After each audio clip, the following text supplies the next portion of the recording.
Barishal city corporation নির্বাচনের ফল বাতিল করে ইসলামী আন্দোলন বাংলাদেশের নায়েবে আমির সৈয়দ মোহাম্মদ ফয়জুল করিমকে মেয়র ঘোষণার দাবিতে গণমিছিল ও সমাবেশ অনুষ্ঠিত হয়েছে।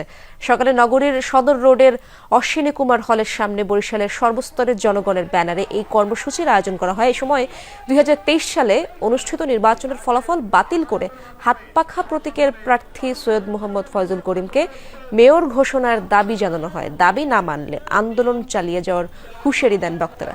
সমাবেশ শেষে নগরীতে গণমিছিল বের হয়। মিছিলটি শহরের প্রধান প্রধান সড়ক প্রদক্ষিণ করে। এ নিয়ে দায়ের মামলার শুনানির দিন নির্ধারিত ছিল আজ। তাই সমাবেশ ও মিছিল শেষে ইসলামী আন্দোলনের নেতাকর্মীরা আদালতের সামনে অবস্থান নেন।